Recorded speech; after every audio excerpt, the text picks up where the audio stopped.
datos está íntimamente ligada a la estadística. Por eso es un lenguaje que se utiliza muchísimo ahora. Otro de los lenguajes que se usa mucho ahora es el Python, también por una cuestión de aplicaciones en ciencia de datos, análisis de datos, que es machine learning, inteligencia artificial. Bueno, cuando se habla de eso, estamos hablando de Python, por ejemplo. Y bueno, hay muchas formas de enfocar el estudio de los lenguajes. Una es viendo para qué me puede servir el lenguaje. Bueno, ahí tenemos una de las formas de decir, bueno, vamos a estudiar el lenguaje haciendo un análisis de que para qué me sirve. Y de una u otra forma, definiendo para qué me sirven determinados lenguajes, con qué objetivo han sido creados, eventualmente a mí me va a servir para elegir el lenguaje que más se adapta para la solución que yo quiero desarrollar. Bueno, eso es una de las formas de estudiar los lenguajes, es el enfoque de para qué han sido creados. Otra de las formas es de estudiar los lenguajes, es decir, ¿a dónde voy a ejecutar mi sistema de software, mi desarrollo de software? Y ahí estamos lo que está relacionado con los lenguajes de acuerdo a la plataforma. Si yo tengo, por ejemplo, una placa de Arduino, seguramente el desarrollo lo voy a hacer en C, y ahora también hay unos compiladores en Python que pueden desarrollar programas para software embebido. Bien, o microcontroladores. Y la otra también dice, no, pero yo quiero un lenguaje que se funcione en un escritorio Windows. Ah, listo, el lenguaje escritorio Windows, y probablemente me vaya a todo el framework del .NET, de lo que es Visual Studio, que desarrolla Microsoft. Voy a desarrollar software nativo para Windows y no voy a tener ningún problema de compatibilidad. O de repente digo, ah, no, pero yo quiero desarrollar yo tengo una Mac, yo quiero desarrollar software para Mac. Y otra plataforma, decir, ¿en qué lo desarrollo? Y bueno, lo voy a desarrollar en Object-C, por ejemplo, que es el C que ha desarrollado Apple para sus aplicaciones, que es muy parecido al C++ o al C Sharp. Después creó otro lenguaje que se llamó Swift, que es el que se usa ahora para hacer desarrollo para Mac. Y después decir, no, pero yo quiero que mi desarrollo funcione en todas las plataformas. Y ahí seguramente voy a ir a un lenguaje multiplataforma. A ver si escucharon alguna vez algún lenguaje multiplataforma, a ver. El Java. Bien, Dylan. El Java o Java, como prefieran. Sí, Kotlin. Bueno, resulta que ahora, con esto de que necesito ejecutar una misma aplicación en varias plataformas diferentes, empiezan a nacer esos lenguajes multiplataforma. ¿Por qué? Porque dicen, el programador va a hacer el esfuerzo de hacer el desarrollo una sola vez, pero después lo compila para la plataforma que lo quiera ejecutar. Bueno, y ahí nace lo que es el concepto de compilación. Ahora bien, ¿qué será ese? Bueno, ahí Patricia nos dice, creo que todos los interpretados sirven para todas las plataformas. Y ahí Patricia ya nos introduce un nuevo concepto, intérprete. Habíamos hablado de compilación y después salimos hablando de intérprete. Y bueno, ya ahí tenemos otro enfoque para estudiar los lenguajes. ¿Por qué? Porque ya empezamos a decir, ah, bueno, ¿cómo es esto de que hay intérpretes y hay compiladores? Veamos qué pasa. Los primeros lenguajes, el lenguaje máquina o assembler, se programaban con tarjetas perforadas. ¿Cómo es esa tarjeta perforada? Y bueno, la tarjeta perforada es un número binario, donde si hay una perforación hay un 1 y si no hay perforación hay un 0. Pasaba por un lector de tarjeta perforada y cada número binario o era una instrucción, o era un operador, o era un operando. Y después, esos ceros y unos, en forma digital, iba al microprocesador, el procesador determinaba si era una instrucción o un operando, y lo cargaba en el registro de instrucciones o en el registro de datos, y después realizaba la operación aritmético-lógica que esa instrucción exigía. Bueno, ese es el padre de los lenguajes imperativos. Yo directamente le digo al procesador lo que tiene que hacer. ¿Y a través de qué? De números binarios. Bueno, eso no necesitaba un intérprete o un compilador. El programador tenía que saber cómo cómo hablar con el microprocesador directamente y usaba su propio lenguaje. ¿Cuál era la complejidad de todo esto? Bueno, si yo tengo que hacer un programa que haga cálculos aritméticos, cálculos lógicos, y que después de un resultado, bueno, probablemente lo pueda hacer. Ahora bien, si yo tengo que hacer una interfaz gráfica donde tenga que determinar determinadas parámetros y cálculos y después hacer cálculos para generar imágenes 3D, y si lo tengo que hacer en Assembler, seguramente es prácticamente imposible. Entonces empiezan a nacer otro tipo de lenguaje, y ahí ya trabajamos con distintas perspectivas y podemos hacer foco en el estudio del lenguaje desde qué tan lejos están los lenguajes del microprocesador. Y ahí nace lo que sería los lenguajes de bajo nivel y los lenguajes de alto nivel. Cuando hablamos de bajo nivel o alto nivel, no estamos hablando de que son lenguajes de mala calidad y de buena calidad. Estamos hablando de qué tan cerca está el lenguaje del procesador. Cuanto más cerca está el lenguaje del procesador, decimos que el lenguaje es de bajo nivel. ¿Cuál es el caso? El assembler, el código máquina también llamado. Y después tenemos los lenguajes de alto nivel. Los de alto nivel son los que están lejos del procesador y más cerca de lo que serían los programadores. Pero ahí, al tener lenguajes de bajo nivel y de alto nivel, ¿qué está pasando? ¿Cómo es eso? Si el procesador lo único que entiende es su código, que es el código máquina, el assembler. ¿Cómo es que yo puedo programar en otro lenguaje que no sea el assembler? Y ahí nace el concepto de compilación. Yo para que mi procesador entienda lo que yo le digo como programador, necesito algo en el medio. Y ahí surgen lo que se llaman los intérpretes. ¿Qué pasa si no hay un intérprete? Y si no hay un intérprete, pasa lo que eventualmente hace poco pasó en un acto donde fueron representantes y altos representantes donde tenían que hablar en un idioma determinado. No vamos a dar nombre. Y resulta de que no se hablaba muy bien ese idioma, y el problema cuando no se habla muy bien un idioma o un lenguaje, el problema es que a veces no te entienden lo que vos querés decir o es la idea que vos querés transmitir.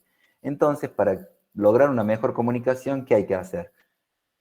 Si no se habla bien el idioma. Y hay que poner un intérprete en el medio que hable bien el idioma para poder comunicar lo que yo quiero comunicar. Bueno, a nivel de computadora pasa exactamente lo mismo. Necesitamos algo en el medio, que bien puede ser un intérprete. Pero hay dos formas de que un programa pueda ser ejecutado en un procesador. En realidad hay tres. Vamos a ver las dos principales. Una es a través de un intérprete y otra es a través de un compilador. No sé si lo vieron en informática esto, si lo vieron, por favor, pueden agregar ahora la idea. A ver si alguno puede agregar la idea.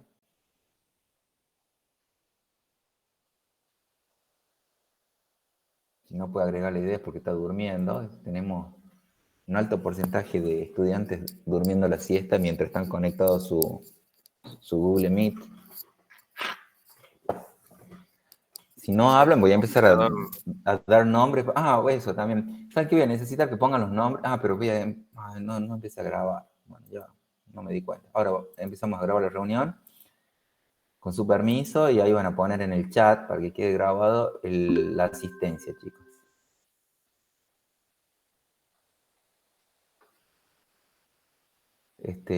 Y me van a decir, a ver, no sé si vieron en informática o en alguna otra materia. A ver, Patricio nos dice, el compilador traduce todo el código, el código máquina, el intérprete traduce, pero lo hace en bloques de código, a medida que vaya necesitando. Muy bien, Patricio. Así que las dos formas prácticamente es lo siguiente. El intérprete sería algo así como que hay una persona hablando un idioma y el intérprete va traduciendo palabra por palabra, frase por frase. En realidad lo hace frase por frase porque palabra por palabra a veces es muy difícil de entender. Entonces, frase por frase lo va traduciendo. Vamos a suponer que tenemos alguien que habla español, alguien que habla chino, en el medio hay un intérprete. Entonces, palabra por palabra, el que habla español lo habla en español, el intérprete toma la frase en español y la transmite en chino. Listo, perfecto. El chino lo entiende perfecto porque este intérprete es muy bueno, habla muy bien los dos idiomas, entonces el chino la tiene muy clara. Bueno, esa sería la forma de un intérprete. Y un compilador sería más o menos como si fuese alguien que edita un libro. ¿Qué significa? El que habla español escribe un libro, viene el compilador, toma todo ese libro, lo traduce al otro idioma y le pasa el libro al otro idioma, al que entiende y lee el otro idioma. Compila todo el programa, todo el texto, todo el discurso y lo convierte en un solo texto. Bien, ahí es una forma. Pero resulta de que hay lenguajes que son interpretados y compilados, o compilados e interpretados. ¿Y cómo será eso? Bueno, es el caso, por ejemplo, del Java. Porque el Java, como bien lo dijeron, muy bien, Patricia está atento, tenemos un buen porcentaje de atención. De 23,1, o sea, el 0,4%. Venimos bien. No, hay algunos que por lo menos escribieron el nombre y están presentes también. Disculpen, no se enojen. Bien, el Java, Java, Kotlin, bien. Ahí dicen, hay determinados lenguajes que usan lo que se denominan máquinas virtuales. ¿Qué será eso de una máquina virtual? Una máquina que no existe, dirán. Y básicamente, la máquina virtual es una máquina lógica. Una máquina lógica que se instala en cualquier plataforma, que esa máquina virtual, por ejemplo, la máquina virtual Java, es la que se encarga de comunicarse con el sistema operativo y el hardware. Normalmente lo hace directamente con el sistema operativo y el sistema operativo, por seguridad, es el único que se comunica con el hardware. Entonces, esa máquina virtual es la que le transmite, se comunica con el sistema operativo y el hardware. Pero el programa, cuando es compilado, es un programa que se puede ejecutar en esa máquina virtual. En definitiva, yo escribo en Java un programa, código fuente en Java, lo escribo, perfecto, y después lo compilo. O sea, está todo mi software, mi paquete de programa en código fuente, lo compilo y se genera un programa compilado. Pero es un programa compilado que no lo entiende el procesador, pero sí lo entiende la máquina virtual Java, porque se compila para ser ejecutado en una máquina virtual Java. Lo ejecuta la máquina virtual Java, pero para ejecutar lo que hace es, funciona como intérprete del sistema operativo y del hardware. Entonces, todo lo que dice mi programa compilado, instrucción o bloque de instrucción por instrucción, se va ejecutando haciendo la comunicación con el hardware. Fíjense qué interesante lo que es esto, porque esto me permite a mí lograr compilar una sola vez y el mismo programa compilado ejecutarlo en cualquier plataforma. Pero ¿qué tiene que tener la plataforma para que pueda ejecutar ese programa? ¿Una máquina virtual? La máquina virtual Java. Y ahí sí, cada plataforma tiene su propia máquina virtual, que para abajo va a depender del sistema operativo o el hardware que yo tenga, pero para arriba va a ser siempre igual. O sea, para el programa compilado en Java, siempre va a haber una máquina virtual Java con las mismas instrucciones, las mismas funciones, las mismas sentencias. Pero la máquina virtual Java es como la intermediaria que después ella se encarga de comunicarse con el sistema operativo y la plataforma. Y obviamente esa máquina virtual Java no va a ser igual para una máquina que tenga Windows, una máquina que tenga iOS, para una máquina que tenga Android. Cada plataforma, cada sistema operativo tiene su propia máquina virtual, que es la que se encarga de hacer la interfaz con el sistema operativo y el hardware. Y para arriba será compatible para cualquier programa compilado para Java. Por eso yo un programa que desarrollé en Java y lo compilé para Java, sí tiene que haber compatibilidad con la versión de Java, pero lo puede ejecutar en cualquier plataforma. Y ahí surgen esto de los programas, los lenguajes de programación compilados e interpretados.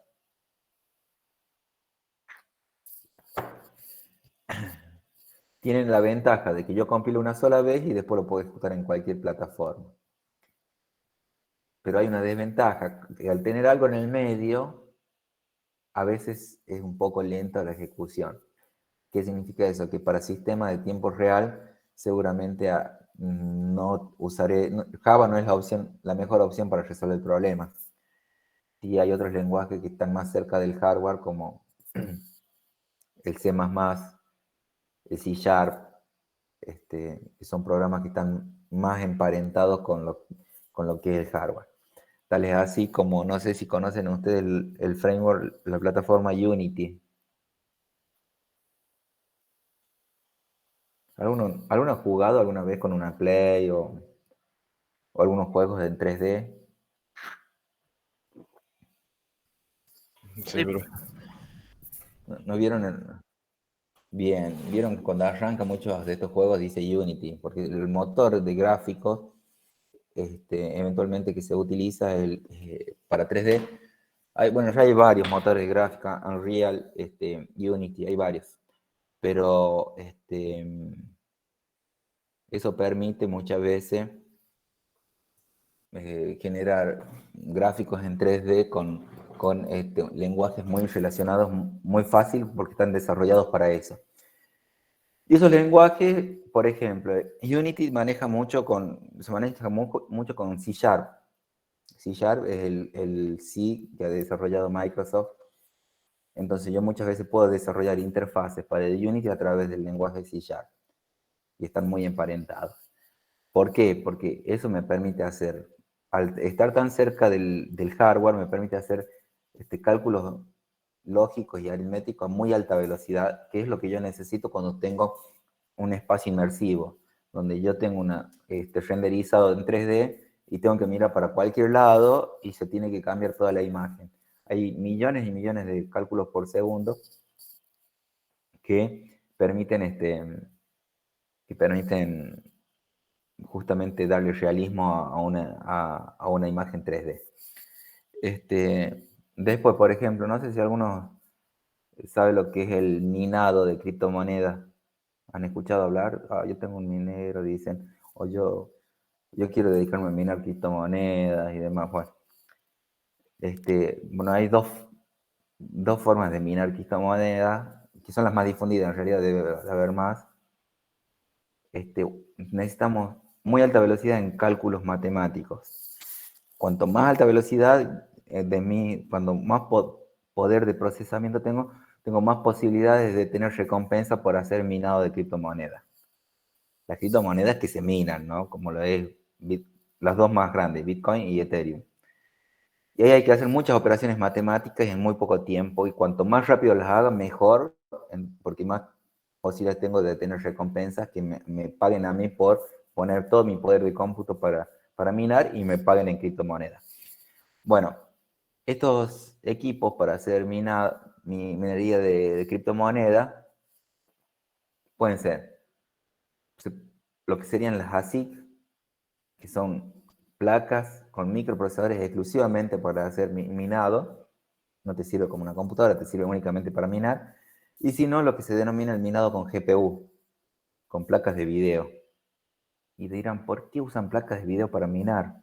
Bueno, justamente por el alto poder de cómputo que tienen las placas de video. Las placas aceleradas de video tienen microprocesadores que trabajan con registros que son aún más grandes y más rápidos que el microprocesador de la computadora. Ustedes en su computadora seguramente tienen un i5, un i7. No sé si alguno habrá comprado una computadora con un i9, algún millonario que ande dando vuelta por ahí. Recién están saliendo comercialmente acá en Argentina. Pero la GPU, las placas de video, son las que más poder de cómputo tienen. Justamente porque son las que se encargan de hacer todo el cálculo numérico para renderizar imágenes en 3D en tiempo real. Entonces, como son muy rápidas para hacer cálculos, se usan la GPU para hacer minería de datos.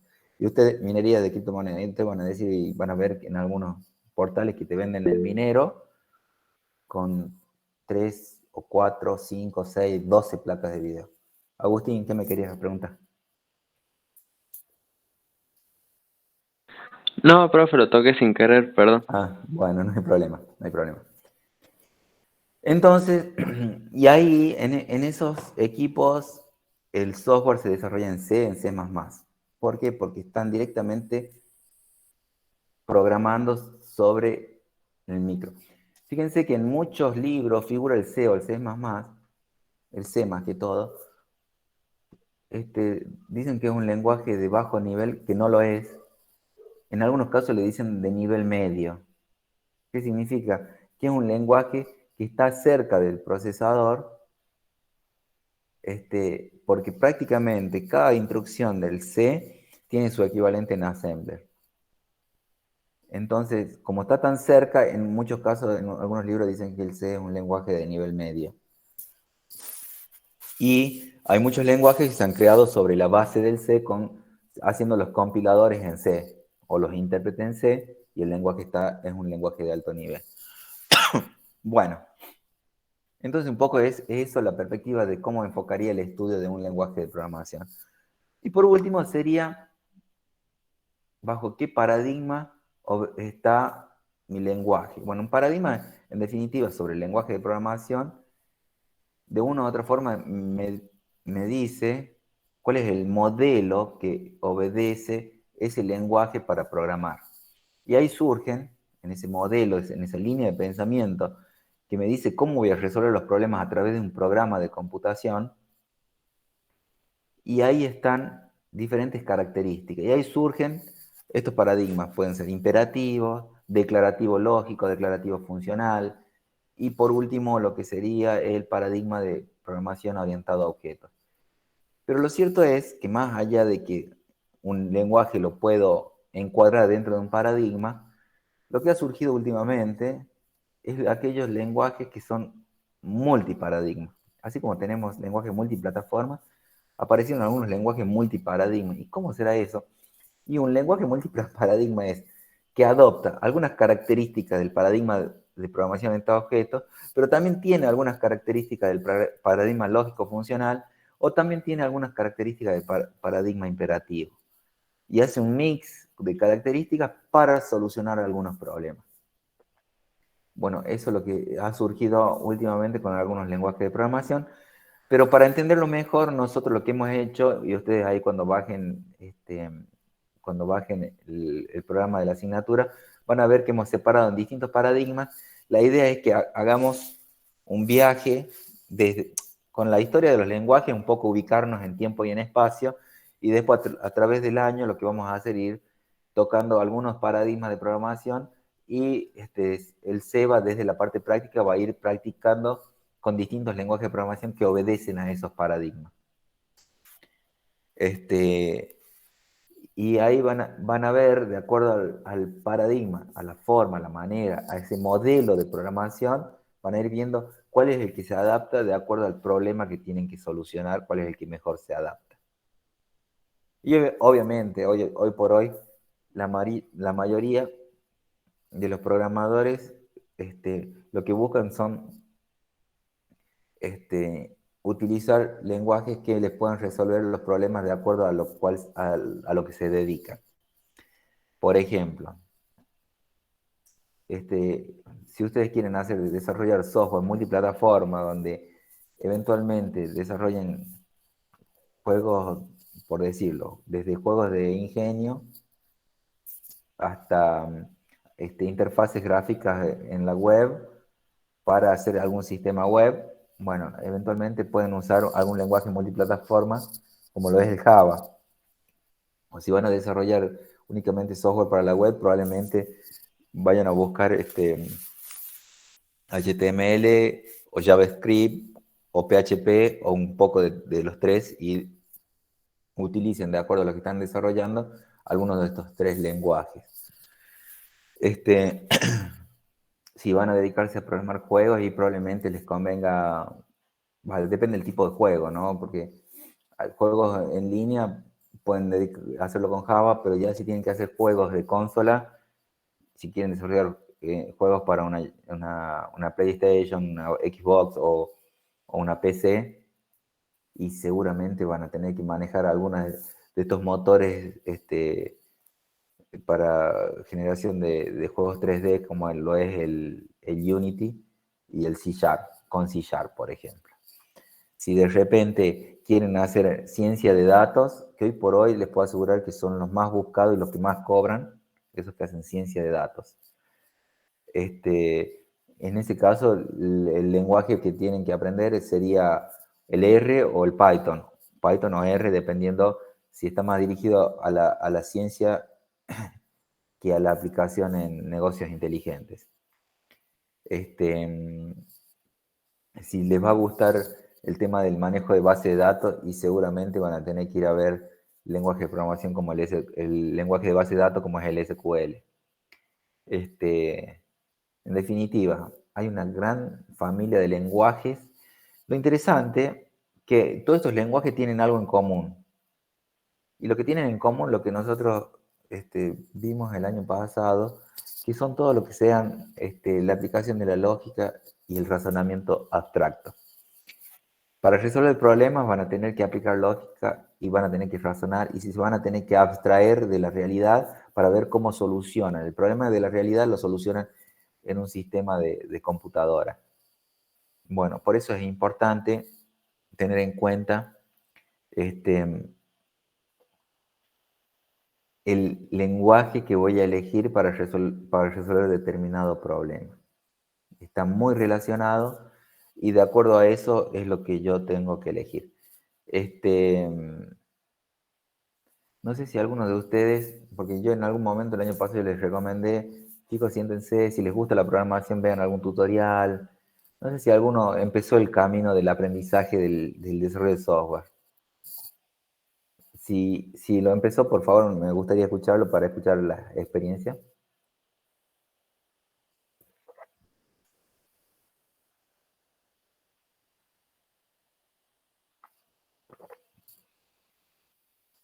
De a uno, no se molesten por ahí.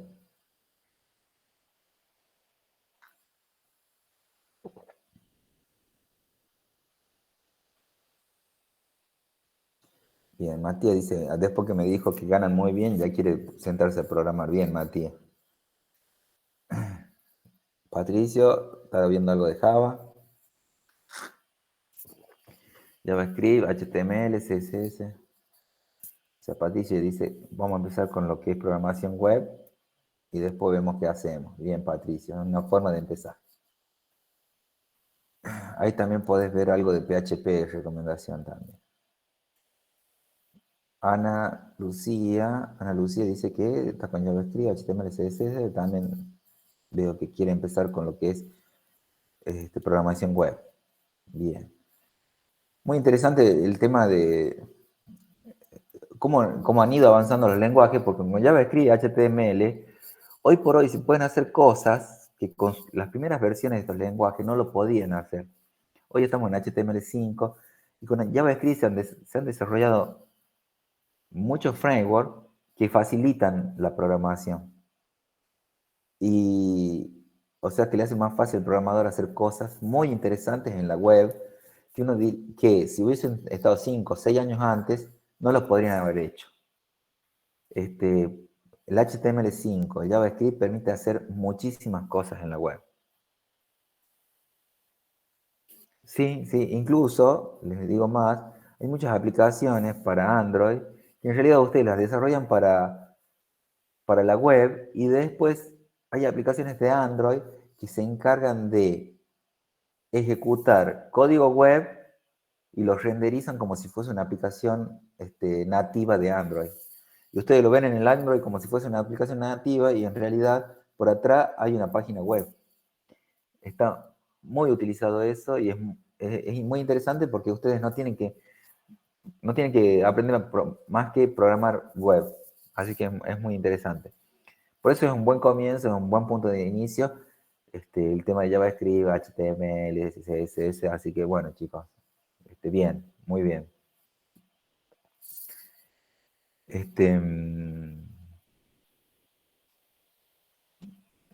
Bueno, veo que la mayoría con lo mismo.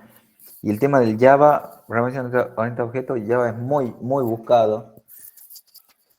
Sobre todo cuando se empiezan a desarrollar aplicaciones profesionales, donde yo tengo interfaces gráficas dentro de una página web que no podría desarrollarla con otro lenguaje.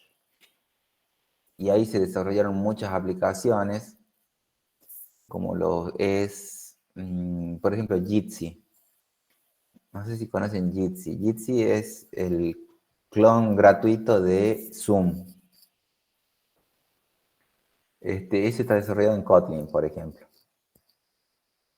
Kotlin y con Java, ¿no? También Java y demás. Y son interfaces muy interesantes. Mucho software open source se desarrolla con Java, con Kotlin, y están siendo muy utilizados.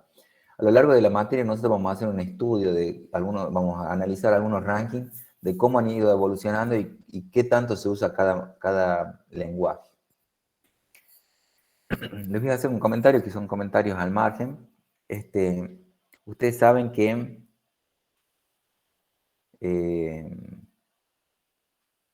hay una red social que es una red social profesional que se llama LinkedIn. No sé si la han escuchado nombrar. Sería un Facebook, pero de profesionales, ¿sí? Ahí todos los profesionales ponen digamos, su historia, el resumen de la historia de vida, y todas las empresas buscan profesionales en LinkedIn. Bueno, LinkedIn, ¿ustedes saben de quién es? ¿Quién lo compró LinkedIn? ¿Red social? Bueno, LinkedIn es de Microsoft. No sé si le suena. Microsoft.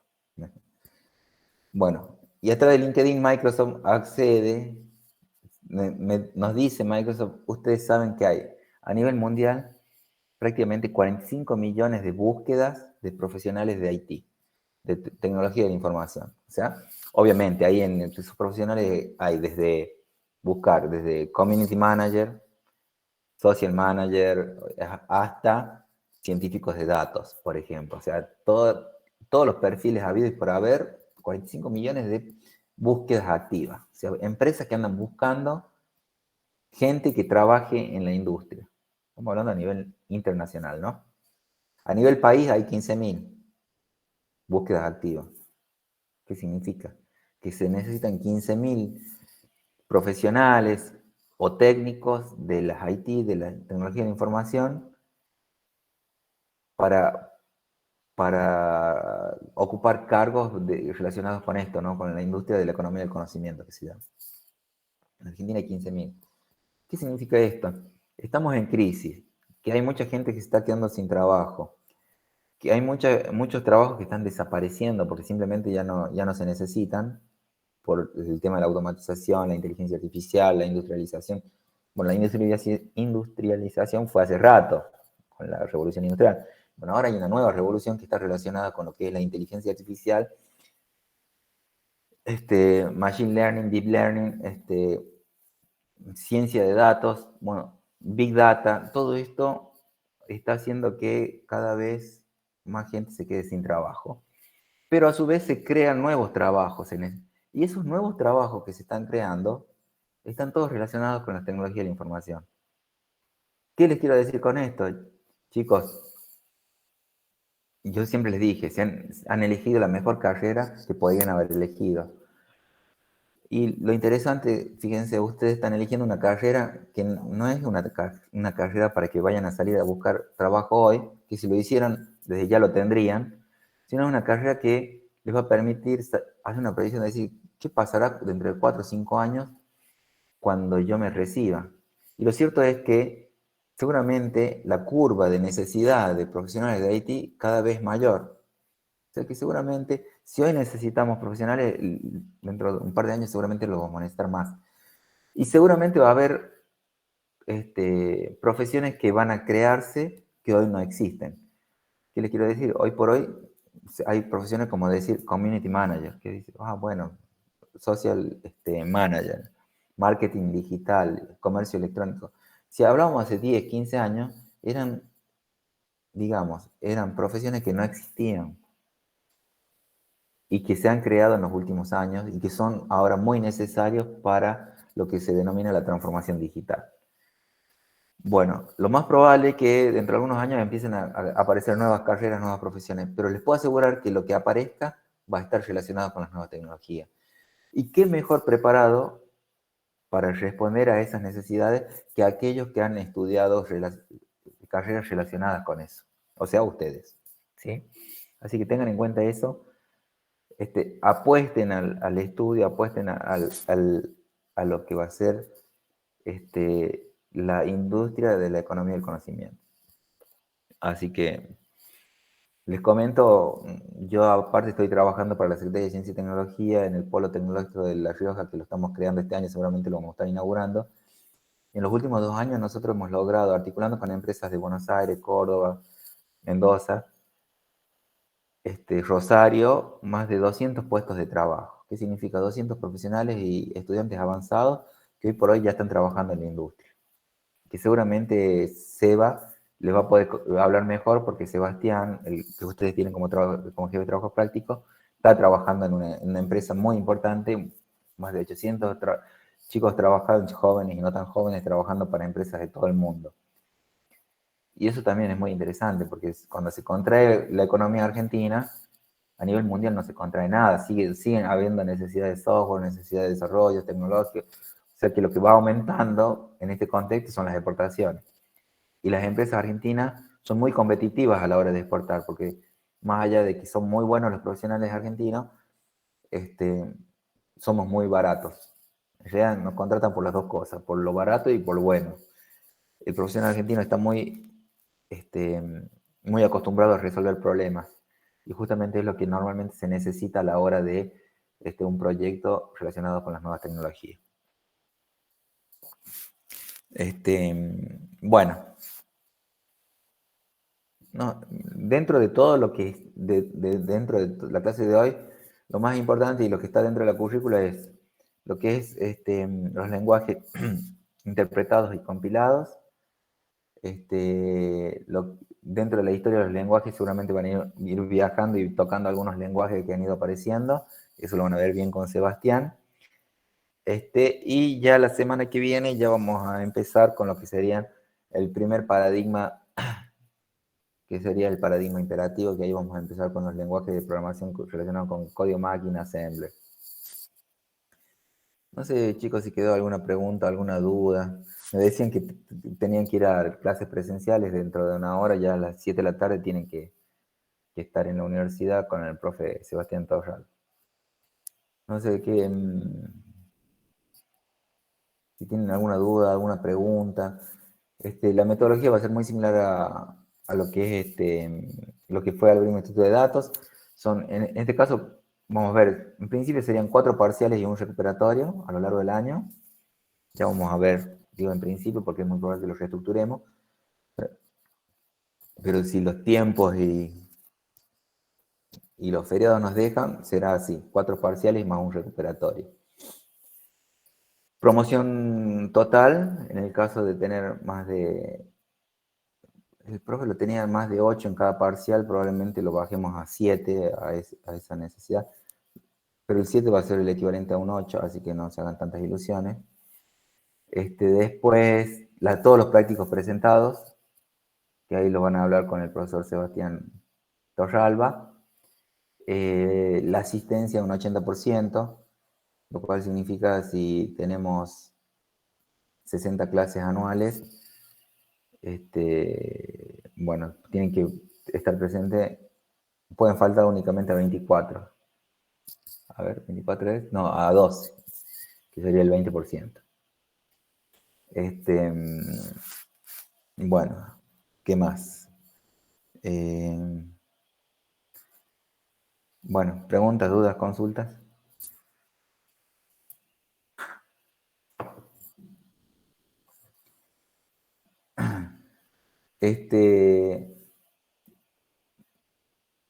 Yo soy partidario, tengo que conversarlo con el profesor Sebastián Torralba, pero normalmente los prácticos eran en grupo.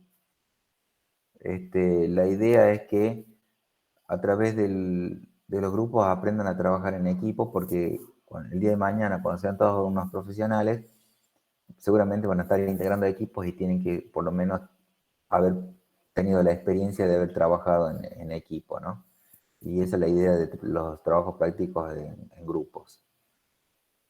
Tengo entendido que sí, y bueno,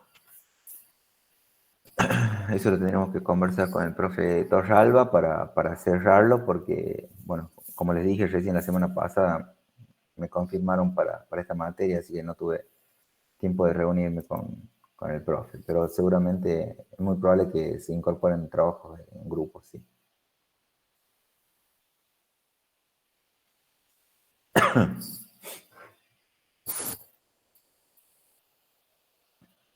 Bueno, si no hay preguntas, dudas ni consultas, ya tienen el acceso a la plataforma.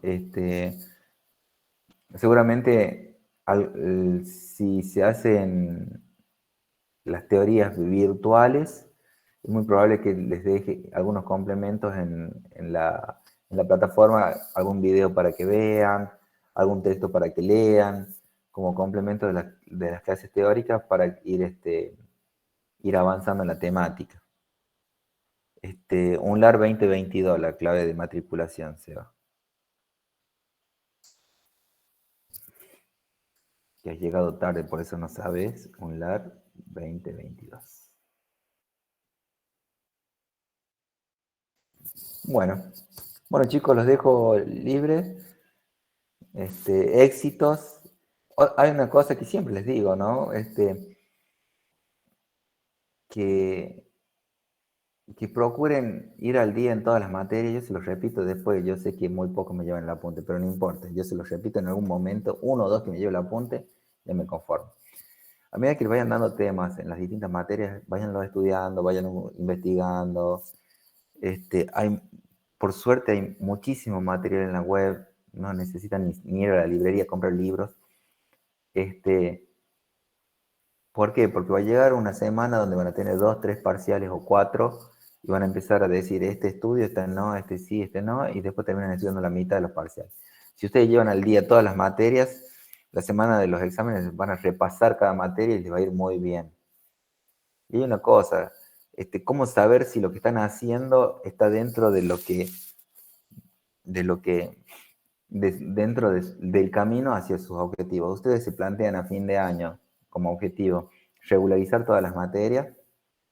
Cada vez que tengan que tomar una decisión, pregúntense si eso los acerca o los aleja a regularizar la materia. Por ejemplo, tienen un parcial mañana y esta noche tienen un cumpleaños, una joda, y tienen que tomar la decisión de decir, ¿me quedo en casa a repasar o me voy a la joda? Entonces van a decir, a ver, si mi objetivo es aprobar la materia, regularizar, y seguramente ya saben qué decisión tienen que tomar. Es todo aplicación de lógica y razonamiento. Lo que pasa es que a veces nuestras decisiones no pasan por lo lógico y razonable, sino pasan por las emociones. Y ahí es cuando tenemos algunos problemas. Bueno, es procrastinación se llama eso. Empiezo a hacer cosas que me gustan para hacer las cosas que no me gustan, déjalas para después y después nunca las termino haciendo. Ahí, ¿saben lo que ayuda? A mí me pasaba, les digo de experiencia propia, lo más difícil antes de estudiar una materia son los primeros 3 o 4 minutos, es sentarse. Entonces, si ustedes logran vencer ese escollo de decir, me tengo que sentar, los 3 o 4 primeros minutos son los más difíciles. Después ya es como que todo fluye. Pero hay que vencer ese pequeño escollo de sentarse para sentarse a estudiar. Y saben lo que pueden hacer, por eventualmente, si les gusta programar, tomen la programación como el premio de haber hecho lo que realmente tenían que hacer. Por ejemplo, si tengo que estudiar análisis, pero a mí me gusta programar, bueno, como premio me voy a dar una hora de programación, pero antes tengo que estudiar análisis. Listo. Entonces, lo que me gusta es el premio de haber hecho lo que no me gusta. Así que bueno, no sé, son, digamos, recomendaciones, pero bueno, en base a la experiencia yo sé que a veces cuesta, Yo también me ha pasado que esperaba los 2 últimos días antes de un examen para sentarme a estudiar, porque necesitaba la presión de que tenía el examen sobre la hora para sentarme a estudiar. Y después me decía, ¿cómo no me senté antes? Y lo peor de todo es que decía, la próxima vez voy a estudiar varios días antes. Y no lo hacía, esperaba 2 días antes del examen. Obviamente, bueno, más allá depende también de las capacidades de los tiempos. Aprovechen ustedes que seguramente la mayoría de ustedes no tienen que trabajar, aprovechen. Eso no somos, a veces somos masoquistas, nos gusta sufrir, tenemos que trabajar bajo presión. Bajo presión a veces trabajamos mejor. Bueno,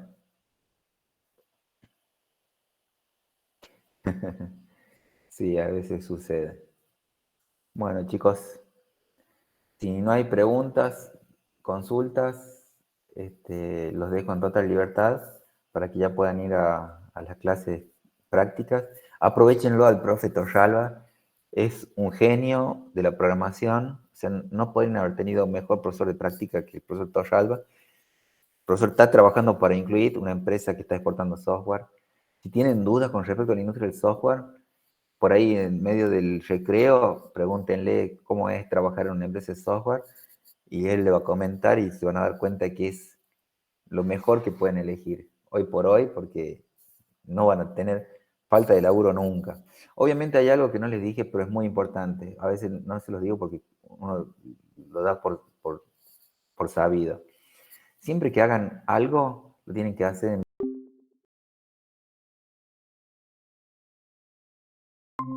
calidad. Entonces, trabajando, haciendo lo que hacen con honradez y responsabilidad, seguramente les va a ir bien en lo que hagan. Si ustedes quieren tomar algún atajo y en algún momento eso se paga. Así que la recomendación, chicos, es hagan lo que hagan, responsabilidad, honestidad, siempre valores y principios. Y eso no se negocia. Y seguramente les va a ir muy bien en la vida. ¿Mm? Así que bueno. Bueno, chicos, listo, ya está. Es suficiente por hoy. Ya los dejo en libertad y nos vemos en la próxima clase.